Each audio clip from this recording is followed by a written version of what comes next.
Army chief general Syed Asim Munir ने गुज़िश्ता overseas Pakistani convention से खिताब किया। ओवरसीज पाकिस्तानी जो हैं उन्होंने मुतमईन और बड़े इत्मीनान के साथ इस खिताब को सुना। आर्मी चीफ साहब का जो खिताब है वो एक रिमार्केबल था।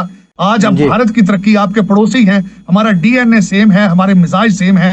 We are different from the Hindus in every possible aspect of life.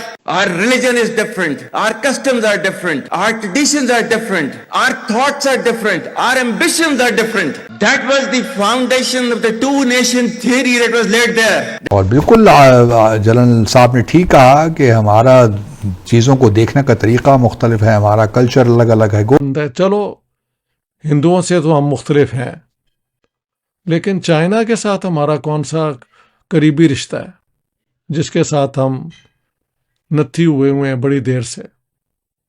देखिए, जो मैं जिस शोबे के अंदर आगे जाना चाहता हूं, अपनी कौम को सर्व करना चाहता हूं, वो आर्टिफिशियल इंटेलिजेंस के फील्ड में है। मैं एक आईटी की यूनिवर्सिटी बनाना चाहूंगा। इंसानियत की तारीख में सिर्फ 2 रियासतें हैं जो कलमे की बुनियाद पर बनी हैं। पहली जो थी या अहले यस्रिबा ला मुकाम लकुम फरजिउ, ये कुरान में नाम है उसका, जो आज जिसको मदीना अल मुनव्वरा कहा जाता है। और दूसरी रियासत जो है वो उसके 1300 साल के बाद अल्लाह ताला ने ये आपकी बनाई है कलमे की बुनियाद के ऊपर। मगर इससे ज़्यादा जो बड़ा पैगाम था वो था, उन्होंने बलूचिस्तान के बारे में बात की, उन्होंने कश्मीर के बारे में बात की, गजा के बारे में बात, और उन्होंने गजा के बारे में बात की। हेलो दोस्तों, स्वागत है आप सभी का एपीगन चैनल पे। तो दोस्तों, डॉक्टर साजिद तरार साहब जो पाकिस्तानी बॉर्न यानी पाकिस्तान में जन्मे और अभी फ़िलहाल अमेरिका में रहते हैं, उनको ज़रूर सुना होगा आपने। और उनकी बातें सुन करके ख़ास तौर से इंडिया पाकिस्तान के संदर्भ में आप एज ए भारतीय बिना इम्प्रेस हुए यानी बिना प्रभावित हुए रह नहीं पाए होंगे, क्योंकि उनकी बातें ही इतनी अच्छी होती है। लेकिन अभी जो पाकिस्तानी मीडिया से जो न्यूज़ और वीडियोज़ निकल के आ रही है काफ़ी इंटरेस्टिंग है। और एक तरीके से कह सकते हैं कि साजिद तरार साहब को, जो कि इस समय पाकिस्तान के अंदर मौजूद हैं, अपने सामने ही बिठा करके पाकिस्तानी आर्मी चीफ आसिम मुनीर ने साजिद तरार साहब का जो मजाक बना दिया है वो देखने लायक है।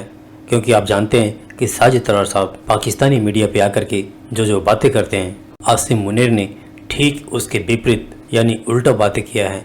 और वहाँ पे साजिद तरार साहब तालियां ही तालियां बजाते नजर आए। आपने जो वीडियो क्लिप देखी जहाँ पे साजिद तरार साहब आसिम मुनीर की बड़ाइयाँ कर रहे हैं और एक शब्द भी नहीं बोला कि आसिम मुनीर ने जो हिंदू मुसलमान के बारे में बात की या फिर कलमे की बात की, और उसकी एक मेन वजह यह रही होगी कि शायद अभी वो पाकिस्तान के अंदर ही हैं।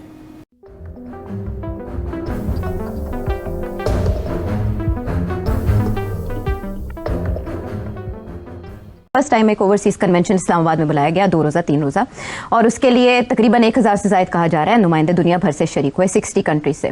मेरा आपसे सवाल यहाँ ये है कि ये कन्वेंशन या ये कॉन्फ्रेंस ओवरसीज की क्यों बुलाई गई इस मौके पर, और क्या जो मकासद इससे वाबस्ता थे वो हासिल हो गए, पूरे हो गए? बात यह है कि पीटीआई के ऊपर पहले तो डोमेस्टिक क्रैकडाउन आया जी, तो मेरा ख्याल है एक तो ये क्रैकडाउन जो आया बड़ा इफेक्टिव रहा जी। दूसरी बात यह कि एक डोमेस्टिक तो हो गया, उसके बाद अब रह गया क्या कि एक महाज रह गया था जहाँ पीटीआई बड़ी एक्टिव थी, वो थी ओवरसीज़ पाकिस्तानीज़। तो यहाँ थोड़ी सी घबराहट तो थी कि यार ये क्या हो रहा है, और इसके ऊपर मेरा ख्याल है मीटिंग्स भी हुई कि फिर क्या किया जाए, इनको कैसे न्यूट्रलाइज़ किया जाए। और यहाँ मेरा ख्याल है डिस्कशंस हुई कि इसको कैसे न्यूट्रलाइज़ किया जाए। तो फिर मेरा ख्याल है ये फ़ैसला 2-3 फैसले हुए। एक तो ये फ़ैसला था कि ओवरसीज़ पाकिस्तानीज़ को थोड़ा सा दरार डाली जाए उनके अंदर, बिकॉज इस वक्त बड़ी यूनिटी शो हो रही है और उसके अंदर कोई डिविजन्स क्रिएट किए जाएँ।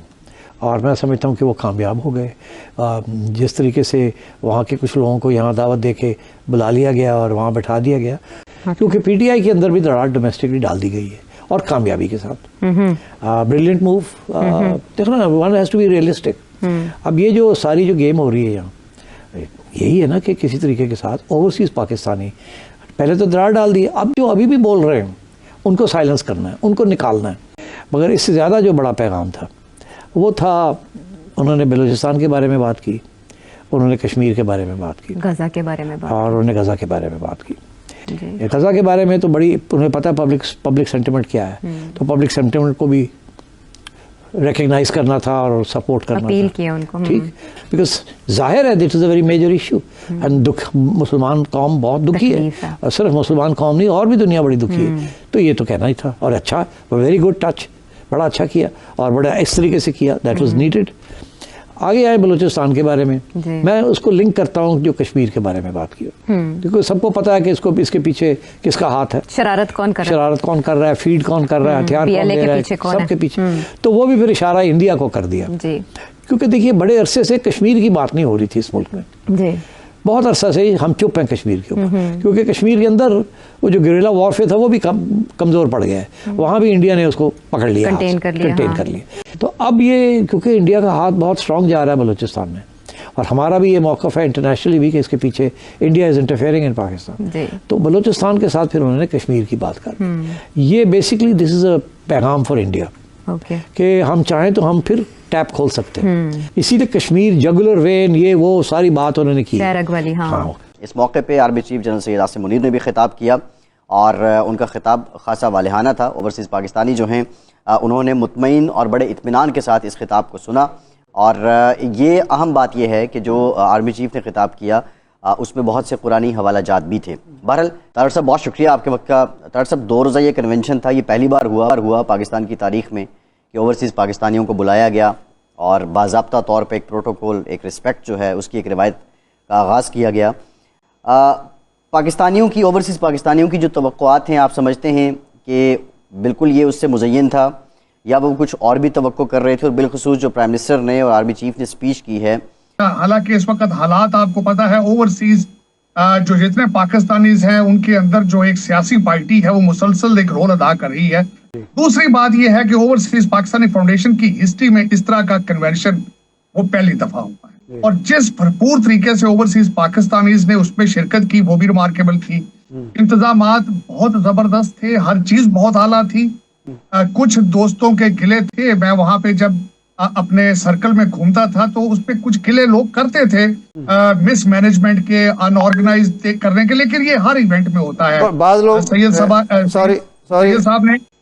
तारड़ साहब, बाद लोगों को शिकायत थी कि हमें अच्छे होटलों में नहीं ठहराया गया, ये भी शिकायत सामने आई। देखिए ये इस तरह की शिकायत थी अनऑर्गेनाइज, और देखिए उसमें देखिए आप हर एक को खुश कर ही नहीं सकते, लेकिन जिस तरीके से देखें ओवरसीज पाकिस्तानी फाउंडेशन में 35 साल से खुद एक ओवरसीज पाकिस्तानी हूं, मैंने नहीं देखा कि कभी इतनी इज्जत अफजाई की गई हो। और फिर उसमें सारी कैबिनेट थी वहां पे मौजूद। आर्मी चीफ साहब का जो खिताब है वो एक रिमार्केबल था, और उसके बाद वजीर आजम साहब का खिताब बहुत अच्छा था।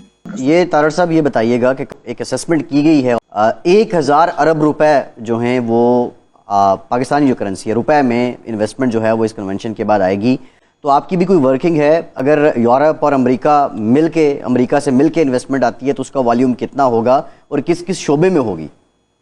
देखिए जो मैं जिस शोबे के अंदर आगे जाना चाहता हूं, अपनी कौम को सर्व करना चाहता हूं, वो आर्टिफिशियल इंटेलिजेंस के फील्ड में है। मैं एक आईटी की यूनिवर्सिटी बनाना चाहूंगा